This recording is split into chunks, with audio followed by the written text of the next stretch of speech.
buenas noches, hermanos y amigos. Dios me los bendiga. Gracias por estar acá en una clase más.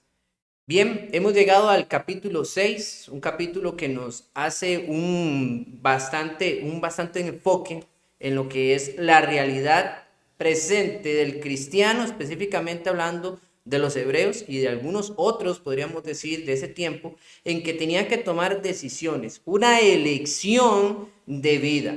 Aunque es bonito a veces colindar con todo un poco, podemos ver cómo hoy en día hay gente que llega y dice, bueno, es que todos somos hermanos, y es que solo son puntos de opinión distintos, pero al final de cuentas todos creemos en Dios.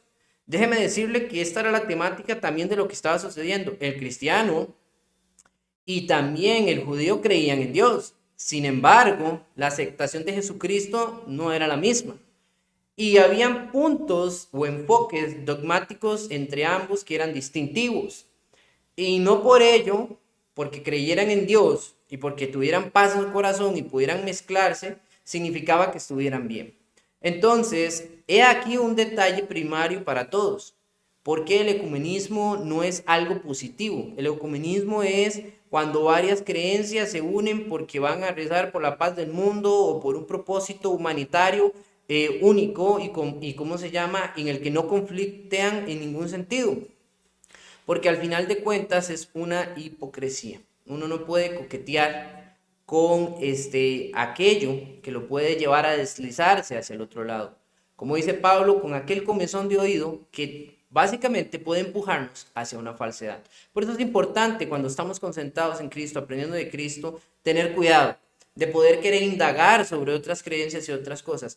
No es que no debamos, debemos, pero primero llenémonos, empapémonos, estudiemos lo suficiente y más adelante, cuando seamos maestros, maestras, maduros, maduras en la fe, entonces podremos tener aquello que Pablo nos estaba diciendo en el capítulo 5 del versículo 11 al 14, madurez y discernimiento dentro de lo bueno y lo malo. Muy bien, vamos a ir y vamos a comenzar la lección de esta noche. Vamos a ir al texto. Vamos a tener tres secciones. Normalmente leemos todo el texto y después nos devolvemos. Vamos a leer solamente por secciones en esta ocasión, ya que el texto es largo y tiene varias cosas y no queremos perdernos en el enfoque. Así que, basándonos en el punto donde anteriormente quedamos, ya que las clases tanto del 5 como del 6 y del 7 llevan una continuidad muy afín y demarcada, no quiero que perdamos la línea. Leeré desde el capítulo 5, el versículo 11 en adelante, puede usted seguirme ya en casa, y después interiorizaré en el versículo 1 del capítulo 6 hasta llegar al versículo 8. Lea usted conmigo seguido para que no perdamos la idea o el propósito.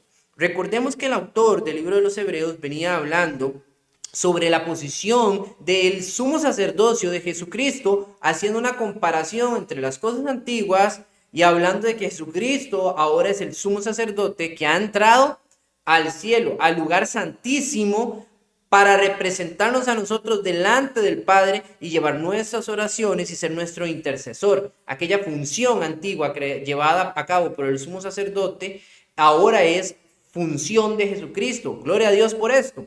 Sin embargo, ha hecho un pequeño stop en su enseñanza para hablar de las cosas que les gustaría decir. Sin embargo, por la falta de madurez que tienen los hermanos aquí a los que se les ha escrito, entonces él no puede con esa libertad ser más fuerte, más pesado en sus palabras. No es que dejará de ser una persona consciente de decir la verdad, sino que debe de ser una persona que lamentablemente no puede profundizar tanto, ya que les va a faltar discernimiento en dicho proceso. Por eso leamos desde el versículo 11, capítulo 5 corrido, hasta donde les mencioné anteriormente. Acerca de esto tenemos mucho que decir y es difícil de explicar, puesto que os habéis hecho tardos para oír. Pues aunque ya debieras de ser maestros, otra vez tenéis necesidad de que alguien os enseñe los principios elementales de los oráculos de Dios. Y habéis llegado a tener necesidad de leche y no alimento sólido, porque todo el que toma solo leche no está acostumbrado a la palabra de justicia porque es niño. Pero el alimento sólido es para los adultos, los cuales por la práctica tienen los sentidos ejercitados para discernir el bien y el mal. Capítulo 6. Por tanto, dejando las enseñanzas elementales acerca de Cristo, avancemos hacia la madurez, no echando otra vez el fundamento del arrepentimiento de obras muertas y de la fe hacia Dios, de la enseñanza sobre el lavamiento, de la imposición de las manos, de la resurrección de los muertos y del juicio eterno. Y esto haremos si Dios lo permite, porque en el caso de los que fueron una vez iluminados, que probaron del don celestial y fueron hechos partícipes del Espíritu Santo, que gustaron de la buena palabra de Dios y los poderes del siglo venidero, pero después cayeron, es imposible renovarlos otra vez para arrepentimiento, pues que de nuevo crucificarán para sí mismos al Hijo de Dios y le expone a la ignominia pública, porque la tierra que bebe la lluvia que con frecuencia cae sobre ella y produce vegetación útil a aquellos por los cuales es cultivada, recibe bendición de Dios. Pero si produce espinos y abrojos, no vale nada. Está próxima a ser maldecida y termina por ser quemada. La primera sección de esta clase es una sección bastante fuerte. Las otras serán un poquito, digamos que la que está en el medio es muy suave, es bastante hermosa, suave en el aspecto de información, pero la última también tendrá otro grueso que estará basada más que todo en Abraham. Pero aquí nos toca analizar lo siguiente. El autor entonces empieza desde el punto en el que siguió, ahora hace una conclusión, por tanto. Debemos de entender que vamos a tener aquí tres subdivisiones de la primera sección. Va a ser los fundamentos, que va a ser del versículo 1 al 3, los apóstatas o la apostasía, como usted guste ponerlo, del 4 al 6, y vamos a tener el fruto esperado del versículo 7 al 8. Así que va empezando con la primera sección, vamos a tomar armas en el asunto y vamos a hablar sobre los fundamentos. Pero antes, déjenme leer el texto nuevamente para explicar un detalle muy importante. Por tanto, dejando las enseñanzas elementales acerca de Cristo. El autor está hablando que hay enseñanzas elementales acerca de Cristo de las cuales deberíamos de dejar. Ojo, cuidadito. No es que nosotros debemos de dejar las enseñanzas que primero aprendimos de Cristo como botadas y como que ya no son importantes. No, no, no. Pero si usted quiere construir, si usted quiere edificar, usted tiene que ya dejar de aplanar aquel terreno que ya está compactado y está listo y tiene que comenzar a construir por encima de él. Así que esas enseñanzas elementales son necesarias y muy útiles en el cristiano. Pero se supone que en el tema de la madurez espiritual, esas enseñanzas son lo que uno primero recibe para creer. Y ahí está el fundamento de qué nos llevó, qué nos condució a creer en Jesucristo. Y ahí está el punto inicial. El autor posiblemente estaba hablando de todas aquellas enseñanzas primarias, como por ejemplo el bautismo, o como por ejemplo la fe, o como por ejemplo las bendiciones de Dios, y como por ejemplo que Jesucristo era Dios y que Jesucristo había sido enviado por el pecado de nosotros. Hay algo importante. Si ustedes me lo permiten, yo podría aludir que esas enseñanzas son a lo que se refiere Pablo allá sobre el Evangelio como una base primordial. Si usted me acompaña en 1 Corintios capítulo 15 rápidamente, podemos notar lo que dice Pablo al inicio de este texto para poder fundamentar una idea sobre esas bases. Además os declaro, hermanos, versículo 1, el evangelio que os he predicado, el cual también recibisteis, en el cual también perseveráis. Por lo cual, asimismo, si retenéis la palabra que os he predicado, sois salvos, si no creísteis en vano. Porque primeramente os he enseñado, y es en esta la base que yo me voy a tomar, donde Pablo dice, primeramente os he enseñado lo que asimismo recibí, que Cristo murió por nuestros pecados conforme a las Escrituras, y que fue sepultado y resucitó al tercer día conforme a las Escrituras. Esto es lo que yo consideraría que son las bases del cristianismo. Cristo, aprender de Él, porque es de ahí donde venimos los cristianos. Ahora el autor dice acerca de Cristo, porque es importante que lo hayamos entendido. ¿Quién viene y cree en Cristo sin saber quién es Cristo? Hay casos en la Biblia donde vemos que habían unos hombres que se habían bautizado, allá en Hechos, y Pablo confronta porque se habían bautizado en el bautismo de Juan, ni sabían del Espíritu Santo. Entonces en ellos había una faltante grande. se nota que hay un detalle ahí bastante fuerte. No necesariamente a usted le tienen que hablar de Jesucristo como libertador para tener fe y creer y irse adelante, porque puede ser usted equivocado, pero no estaría bien fundamentado y su fe posiblemente estaría mal. Entonces, es importante iniciar diciendo que esas bases definitivamente deben de estar constituidas en creer que Cristo vino a este mundo, Dios hecho hombre, que vivió entre los hombres y que después murió, fue sepultado y resucitó al tercer día. Sin la resurrección de Cristo, todo lo que yo acabo de decir, si no fuese cierta, sería completamente absurdo lo que estamos haciendo. Y continúa diciendo entonces el texto. Avancemos hacia la madurez. Vean lo que el autor en realidad quiere es que nosotros como cristianos, bueno, perdón, que los hebreos acá, perdón, a las personas que se les escribe esta carta, ellos avancen, ellos no se queden estancados. Todo lo que se queda estancado, hermanos, y no avanza, tiende a podrirse. Un ejemplo, el agua. ¿Qué más algo tan increíble como el agua? Usted deja que el agua se estanque y el agua comienza a oler mal, comienza a haber parásitos dentro de ella, comienzan a haber muchos bichillos, pierde su oxigenación y comienza poco a poco a hacer agua sucia, a hacer agua de no un beneficio para nosotros ni para ningún otro ser. El agua estancada, hermanos, se pudre, digamos en el término de ella misma. Y dice entonces hay que avanzar hacia esa madurez. Muy bien, no echando otra vez, y aquí es el detalle, el cambio de idea de él no se encuentra en nada de lo que está aquí.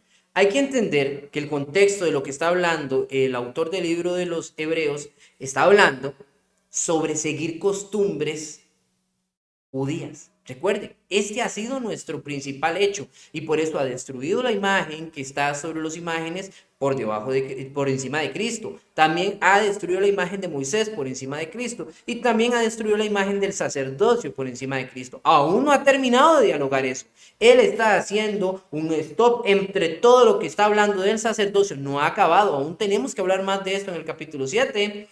No ha acabado, así que el regaño de él o la reprensión, la exhortación que hace aquí tiene que ver con el hecho de la falta de madurez para poder comprender esto de lo que él les está hablando, que Cristo es superior, y eso tiene que ver en cuanto a que su falta de crecimiento, que es la base del por qué se están devolviendo los rudimentos antiguos, es lo que está creando un problema. Por eso él dice, y no echando otra vez el fundamento del arrepentimiento de obras muertas. Hay que ver que el primer fundamento que está marcado aquí, yo diría que es importante que analicemos eso. Pero antes, tengo una filmina preparada solo para ese detalle. Quiero antes enfocarme en esto que tengo ahora sí en pantalla para que ustedes puedan verlo. El autor anima a los hermanos a madurar y a pasar de las cosas básicas del cristianismo. Quiero que alguno sea tan amable de leerme, por favor, Juan capítulo 3, del versículo 12 al 15. ¿Quién dice yo para rápidamente seguir? Levantando la mano.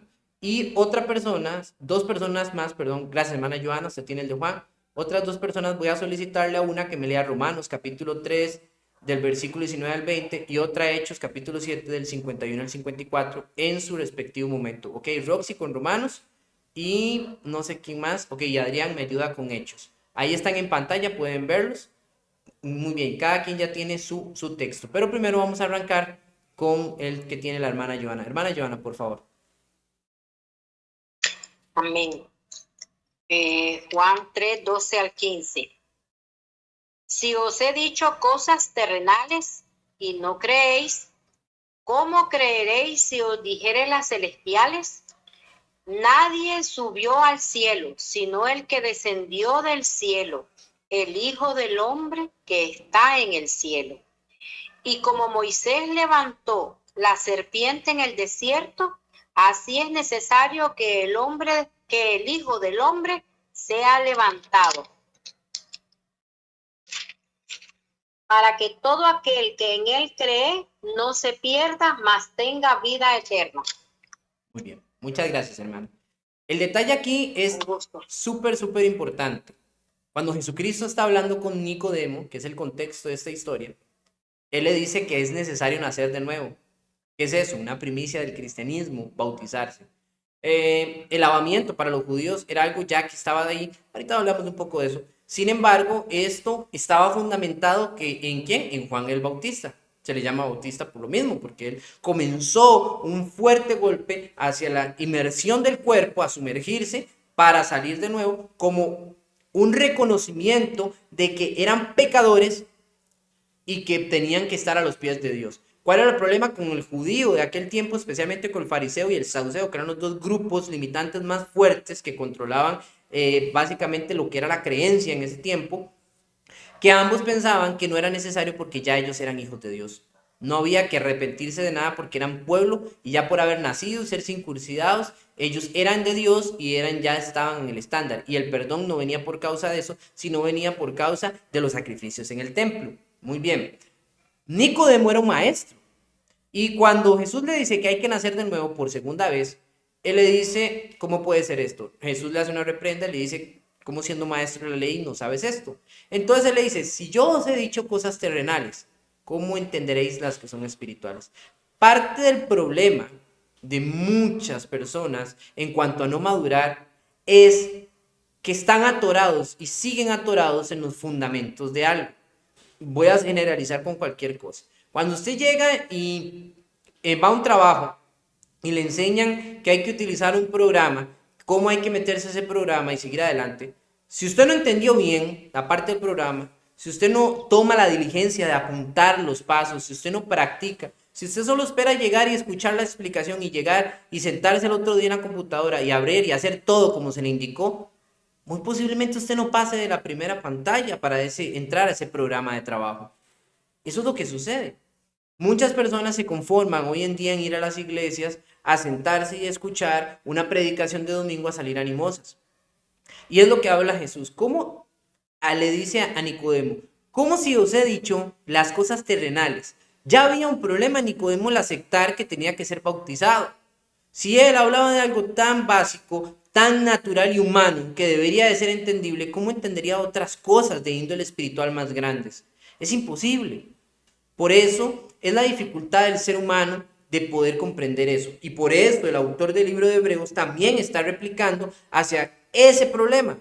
Usted cuando no entiende porque no quiere entender, no es porque no haya quien explique, no hay porque usted no tenga de dónde tomar la información, sino es porque usted está en la vagancia, en la pereza, en el conformismo de ver qué hacer. Es como cuando usted agarra el teléfono y usted llama y dice, mira, predicador, una pregunta, ¿hacer esto es malo o es bueno?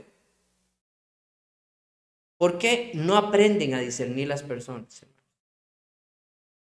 Porque no quieren estudiar, no quieren indagar, no quieren escudriñar.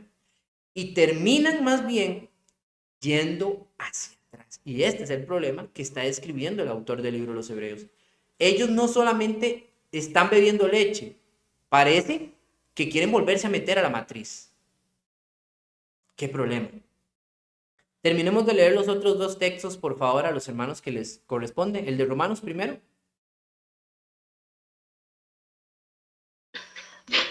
Buenas noches. Romanos 3, 19 al 20.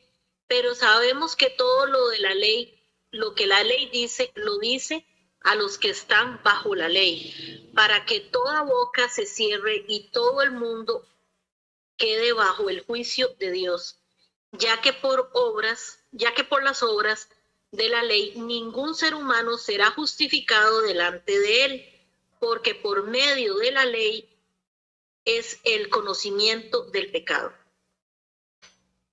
Muy bien. Siguiente pasaje. Ok, dice así. Duros de cerviz e incursisos de corazón y de oídos. Vosotros resistís siempre al Espíritu Santo, como vuestros padres, así también vosotros. ¿A cuál de los profetas no persiguieron vuestros padres y mataron a los que anunciaron de antemano la venida del justo, de quien vosotros ahora habéis sido entregadores y matadores? Vosotros recibisteis la ley por disposición de ángeles y no la guardasteis. Oyendo estas cosas se enfurecían en sus corazones y crujían de dientes contra él. Muy bien. Cuando ustedes ven el primer texto, ven a Pablo hablando sobre un principio elemental. ¿Cuál es? Los actos de la ley son rigidos por la ley y están bajo la ley. Eventualmente, el que hace las cosas de la ley vive por la ley y es juzgado por la ley. Y si usted vive por la ley, cumpla toda la ley. De eso vamos a hablar un poco más adelante.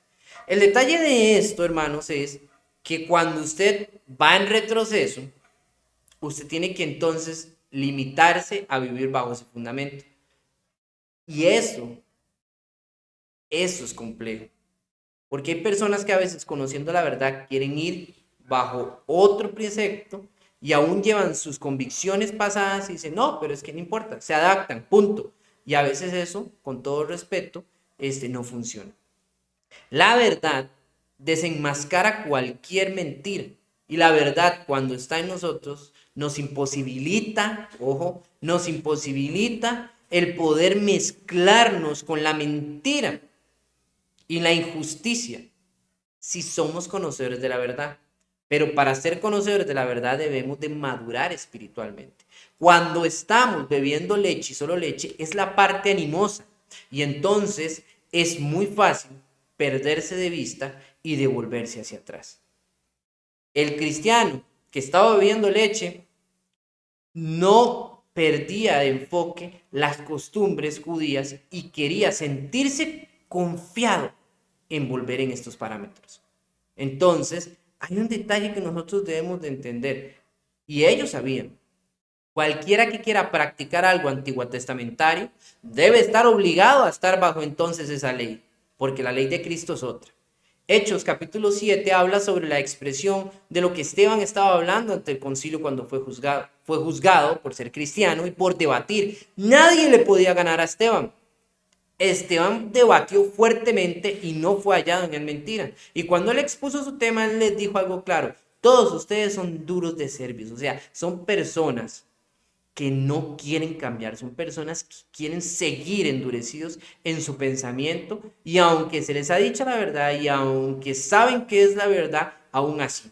Vea usted que él hasta les recriminó lo que ellos hicieron con Cristo y les recriminó que era algo que ya habían hecho en el pasado, habiendo matado incluso a sus propios padres y ellos siendo aceptos de esa misma obra a los profetas y otros que les fueron enviados en otro tiempo para cambiar esto absurdo que ya estaba por venir, pero esto absurdo, lo que aún vivían ellos, ¿cuál era? Ese encerramiento mental a no querer recibir la verdad de Dios y a no querer aceptar el plan de Dios de la manera en la que Dios lo proponía, sino en querer verlo a su imagen. ¿Por qué el judío hasta el día de hoy no puede ver a Jesús como su Salvador? Porque ellos simplemente siguen esperando a un libertador físico, en reino físico, en este tiempo actual. Vamos a ver eso un poquito más adelante. Esto es primicia de todo lo que viene. Vamos a pasar la filmina. Ahora sí, vamos a hablar entonces de esos fundamentos que achaca el autor del libro de los Hebreos. Yo no voy a leer todo porque el tiempo me apremia, pero yo le invito a usted a que le tome una screenshot o una foto a la pantalla que está ahí adelante y pueda usted leer todo esto en casa un poquito más detalladamente. Sin embargo, yo le voy a dar un resumen rápido. No confíe en mí, vaya al texto y siempre verifique. Obras muertas y fe a Dios. ¿Por qué lo junto? Mucha gente lo separa. Yo no prefiero hacer eso porque creo que el autor está hablando más bien que esto define todo lo que viene por delante. Dice obras muertas y fe a Dios. Cuando usted va al texto de Gálatas, capítulo 2, del versículo 16 al 21, usted va a encontrar en el texto una idea bastante propicia a lo que estamos viendo, que es totalmente en contexto a lo que nuestro hermano estuvo leyéndonos ahora. Permítame llegar ahí un momentico rápido para poder que leamos el texto. Necesito esa base, eso sí. No puedo dejar este texto sin leerlo. Muy bien, del 16 al 21. Aunque vamos a leerlo más completamente después.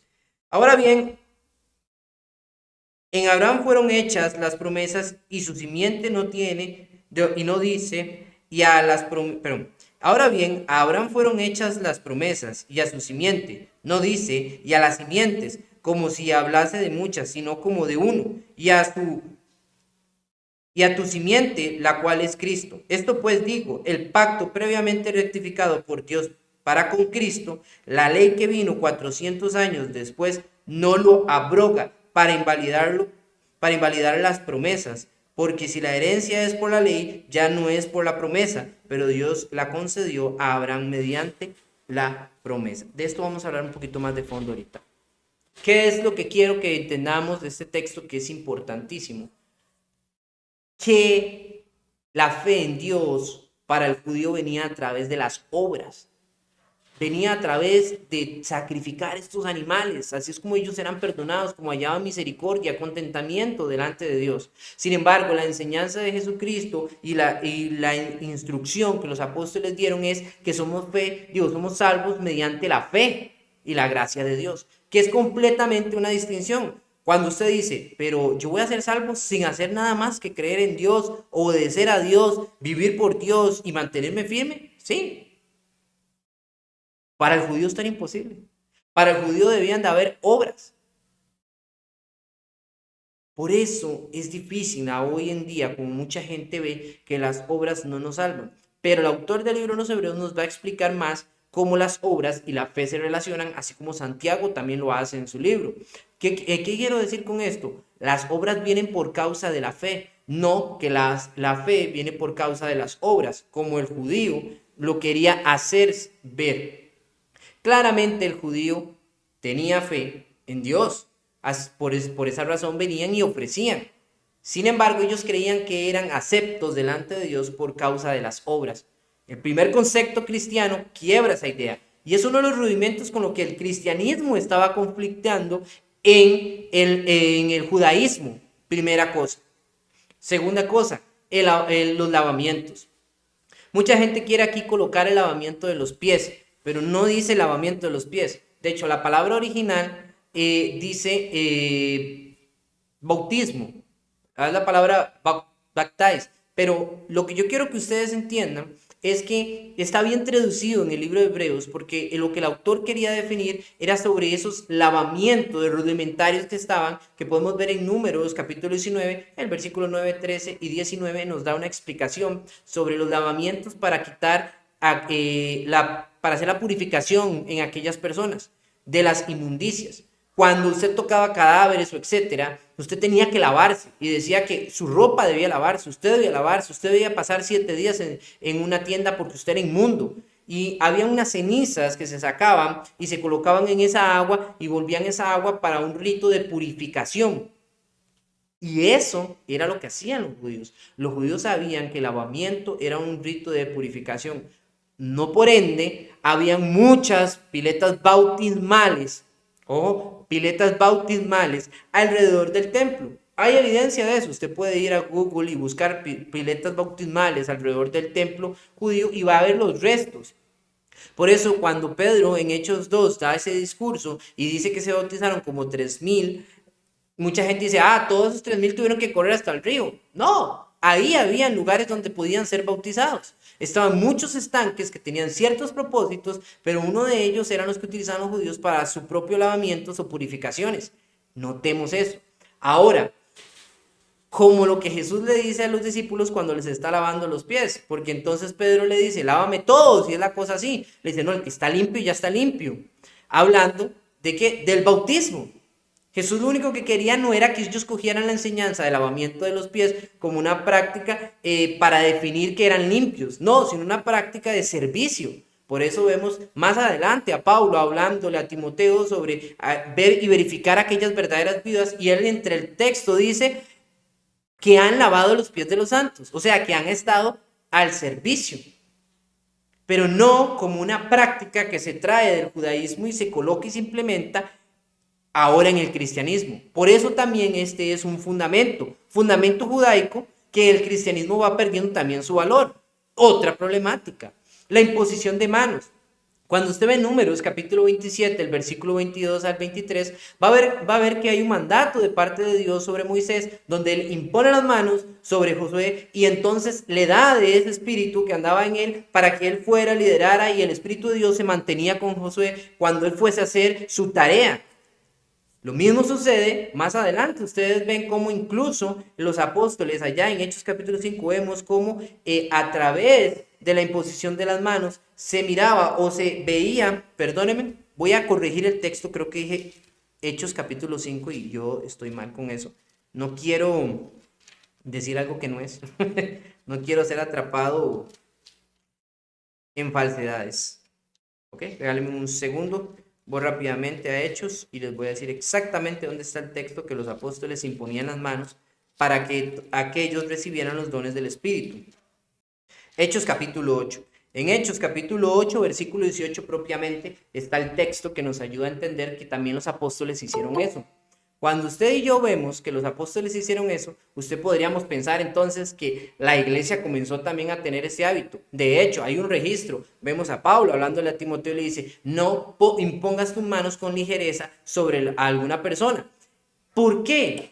Es importante entender esto, porque comparándolo con el rudimento, con la acción que se estaba haciendo en la iglesia, el rudimento tenía una enseñanza y una práctica judía. ¿Cuál era? Que se imponían las manos para delegar responsabilidad a aquel que se estaba enviando o comisionando para algo.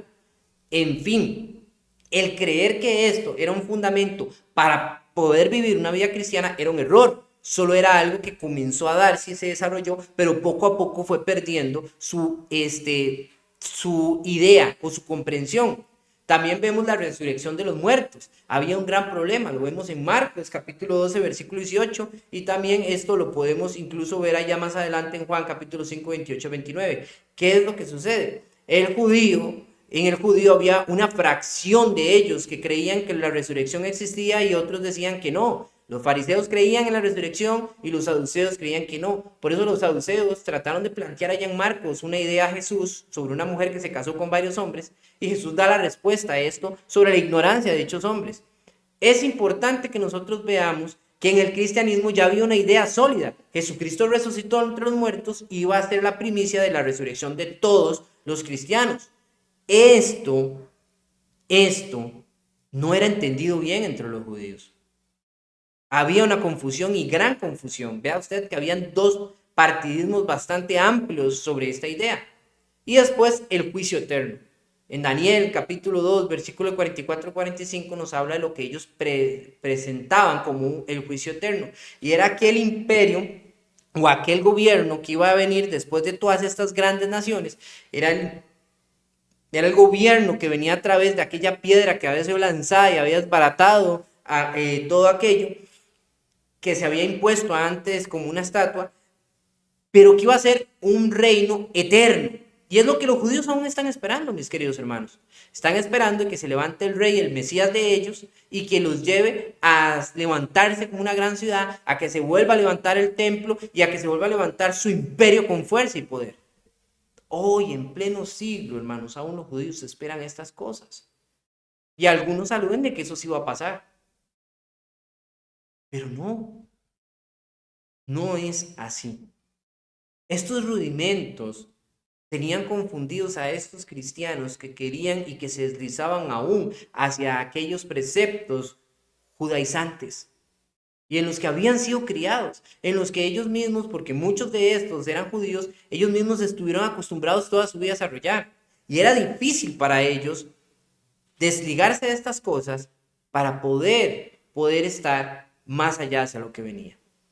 Muy bien, después de esto vemos cómo rápidamente entonces él termina diciendo en el versículo 3, y esto haremos si Dios lo permite. O sea que es madurar, olvidarnos de eso y madurar, crecer, si Dios lo permite.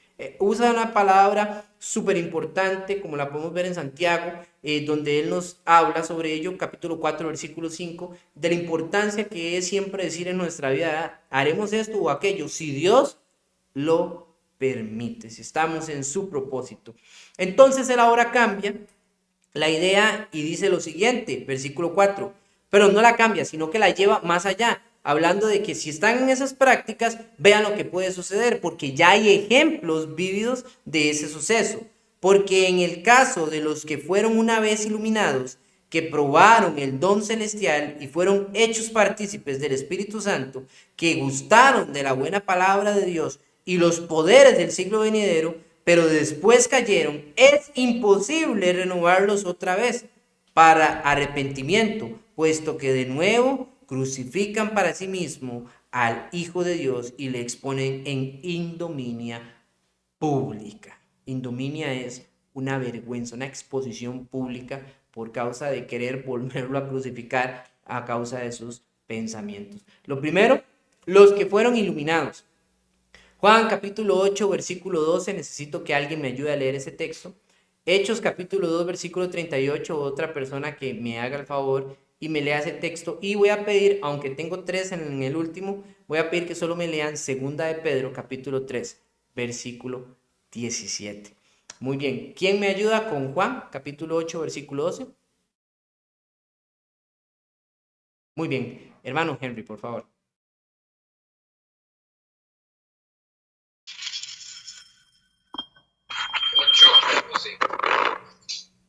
8:12, sí. Juan 8:12. Otra vez Jesús les habló diciendo: Yo soy la luz del mundo, y el que me sigue no andará en tinieblas, sino que andará a la luz de la vida. Muy bien. Jesús dijo claramente: yo soy la luz. Así que la expresión del versículo 4 cuando dice: porque en el caso de los que fueron una vez iluminados, es una clara referencia al cristianismo. ¿Por qué planteo esto como base? Porque muchos de nuestros amigos que dicen creer en Dios, pero contradicen la palabra de Dios, dicen que esto no es una referencia al cristianismo, sino es una referencia antigua al judaísmo. Claro, se puede prestar para un error porque se está hablando del concepto judaísmo, pero él está haciendo una idea clara. Ya hay ejemplo de que esto de deslizarse, que esto de lo que él está reprendiendo cada instante ha sucedido y tiene una perdición. Él dice: porque en el caso de los que fueron una vez iluminados.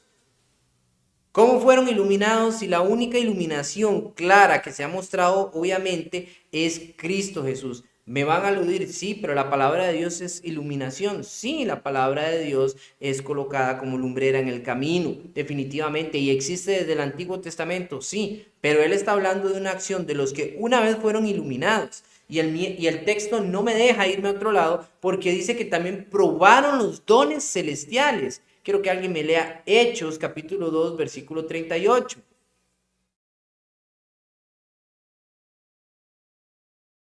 Por favor, hermana Joana. Pedro les dijo: arrepentíos y bautícese cada uno de vosotros en el nombre de Jesucristo para perdón de los pecados, y recibiréis el don del Espíritu Santo. Y recibiréis el don del Espíritu Santo. El don, la palabra don, se puede traducir perfectamente para nuestra comprensión en español como regalo. Y es la misma que en sentido general está aquí donde probaron el don el don celestial. ¿Qué es? Eso mismo, porque vea que todavía dice: y fueron hechos partícipes del Espíritu Santo. Recordemos que en la antigüedad, aunque muchos tuvieron los dones, no todos tuvieron los dones del Espíritu, y eso es claro, porque nosotros podemos ver que el Espíritu daba esos dones a quien él le parecía. La palabra es clara en ese detalle. Sin embargo, la expresión de probaron los dones celestiales que fue dados por el Espíritu Santo nos da una total claridad. Esto es a partir de Hechos capítulo 2 en adelante. Pedro les dijo que si ellos se bautizaban tenían la opción de tener este regalo que venía aparte del Espíritu, ¿verdad? Entonces, ¿por qué entender que esto no está basado al cristianismo? Bueno, porque esto haría caer, si ustedes creen fielmente en que estos son cristianos, que probaron, que tuvieron la iluminación de Dios y que aún así apostataron de la fe y fueron perdidos, básicamente esto sería decir entonces que la salvación sí se pierde. Y eso es lo que algunos grupos no quieren aceptar y no quieren tener dentro de sus grupos de creencia.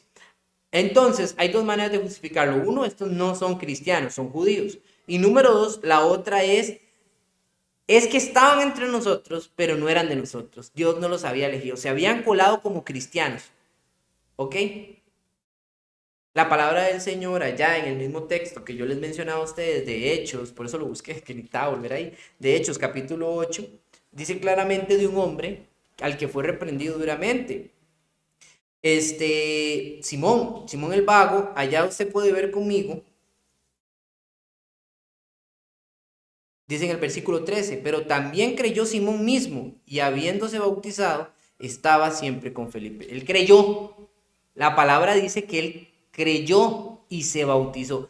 No dijo, y Simón se quedó con los cristianos. Dice, él creyó. Sería ser mentiroso entonces al Espíritu la revelación que nos está dando al decirnos que Simón el mago se había arrepentido de sus acciones falsas, se había maravillado, por ende, había creído en Dios, había creído a las palabras de Felipe y se había bautizado, lo cual viene a ser reprendido por causa ¿de quién? De Pedro, más adelante, versículo 18, cuando Simón vio que por la imposición de las manos de los apóstoles se daba el Espíritu Santo, les ofreció dinero, diciendo, dame también a mí de este poder, para que cualquiera a quien yo impusiera las manos recibiera el Espíritu Santo. Entonces Pedro le dijo, tu dinero perezca contigo, porque has pensado que el don de Dios se obtiene con dinero. No tienes tú ni parte ni suerte en este asunto, porque tu corazón no es recto delante de Dios. Simple. Pecó. Ahora, nuestros amigos que no creen que la salvación se pierde nos van a hacer una pregunta. Bueno, entonces, si uno peca, puede perder la salvación. ¿Qué pecado puede hacer que pierda la salvación? Cualquiera que te aleje de Jesucristo. Porque tú puedes estar pecando, pero te puedes arrepentir porque eso es lo que está bajo la gracia de Dios. Sin embargo, si no te arrepientes de tu pecado, es un detalle. Jesucristo dijo que había un pecado y una blasfemia imperdonable que era contra el Espíritu de Dios. ¿Cuál es esa? Cuando usted hablaba mal en contra de lo que el Espíritu de Dios había enseñado, producido y desarrollado en la vida del creyente. ¿No es esto ser una persona que aún creyendo, entendiendo, sabiendo, evidenciando las cosas de Dios, decide por sí mismo echar marcha atrás? Sucede en cualquier pecado, hermanos. Esto puede ser por diversas razones. Cualquier persona podría arrepentirse y volver, a como cualquier persona podría rechazar a Dios porque no se ajusta a sus ideales. Y es ahí donde es peligroso. ¿Por qué? Porque en una creencia como en la que la salvación no se pierde, usted entonces puede en algún momento pecar y Dios le regalará tal vez 5 segundos al día de su muerte para que usted se arrepienta y siempre va a ir al cielo. ¿Dónde está entonces la sinceridad de un Dios que creemos? Eso lo vamos a hablar más adelante en la siguiente parte de esta clase. Muy bien, para ir finalizando entonces, la apostasía alerta el hecho. Para ir finalizando esta parte. Muy bien, ¿quién me lee segunda de Pedro, capítulo 3, versículo 17, por favor? Adrián, por favor, mi hermano. Segunda de Pedro, capítulo 3, versículo 17. Ok, dice así. Por tanto, amados, sabiendo esto, no antemano estad en guardia, no sea que arrastrados por el error de hombres libertinos, caigáis de vuestra firmeza. Muy bien. Ya Pablo, ya Pedro, ya Juan, Pablo en Hechos, Pablo habla a los apóstoles y les dice, a los ancianos en Éfeso, y él les dice algo claro.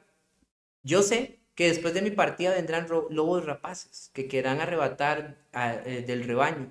Y dentro de vosotros mismos, hablando a los ancianos, saldrán. ¡Wow! ¡Qué peligroso!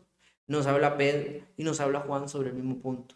Y el de Juan es buenísimo también, les invito a leerlo en casa. La apostasía viene de aquellos que estando entre nosotros, llamándose hermanos, que han estado con nosotros, un día deciden ver las cosas de una manera distinta a lo que la palabra de Dios dice. No, yo no puedo creer en esto y así no me parece y esto no es así. Y hacen que tomar otro camino, buscar otro a conveniencia.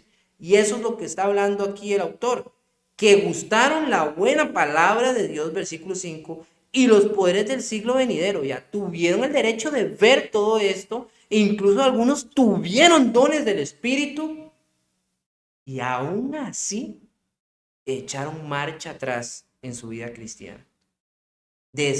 Pero después cayeron. Es imposible renovarlos otra vez para arrepentimiento, puesto que de nuevo crucifican para sí mismos al Hijo de Dios y le exponen en la ignominia pública. ¿Qué es? Se devuelven, forman una creencia independiente y vuelven a crucificar a Jesús bajo otra doctrina. ¡Wow! Entonces estos, a quienes se les escribe la carta, querían volver al judaísmo y querían volver a crucificar a Cristo ahora en otra línea, judaizante. Y eso lo vemos, no una, muchas veces. Y mucha gente se pregunta, ¿por qué hay tantas creencias? Por lo mismo.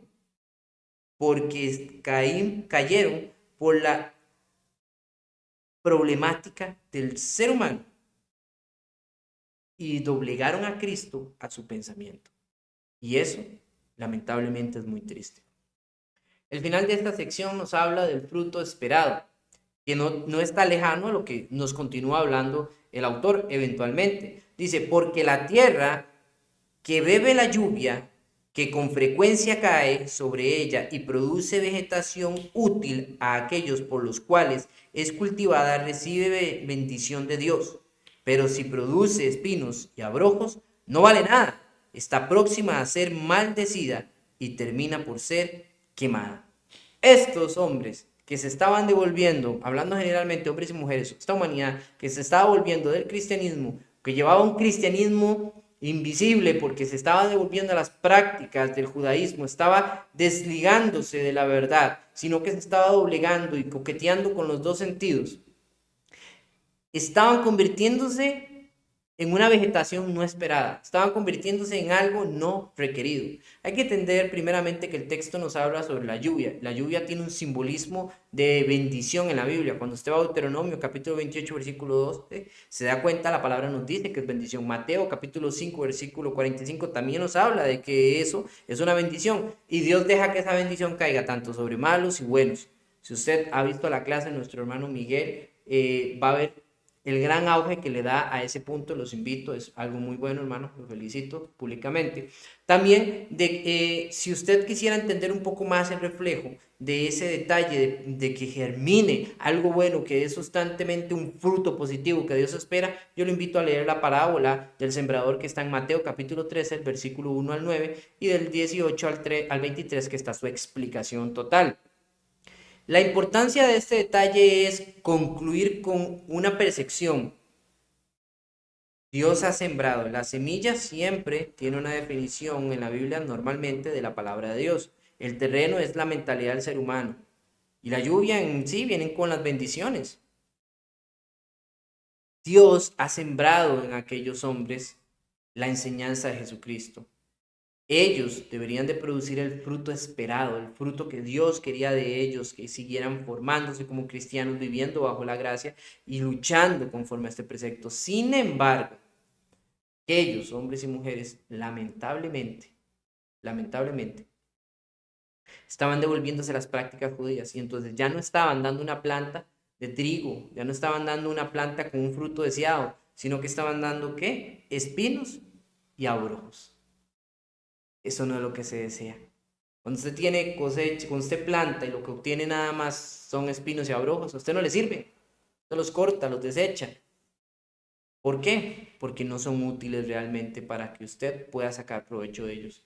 Y eso es de lo que está hablando el autor. Entonces, todos aquellos que se alejan de la verdad y se inclinan hacia las cosas que humanamente son deseables, aplicándolo a nuestro tiempo, lamentablemente nos convertiríamos en aquellos espinos o abrojos, y por ende podríamos estar propicios a perder nuestra salvación y ser arrojados en el día del juicio final a ese lugar que ha sido destinado, llamado como infierno, para el ángel caído, Satanás, y para todo su séquito, junto con todos aquellos que hayamos desobedecido a Dios en nuestra humanidad.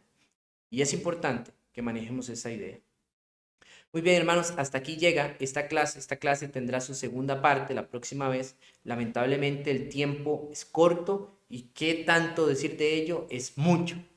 He tratado de resumirlo lo mejor, sin embargo nos quedan 2 segmentos que vamos a estar viendo la siguiente semana, si Dios lo permite, y vamos a estar poco a poco llevando la línea. Todavía nos queda bastante materia que indagar y poder escudriñar.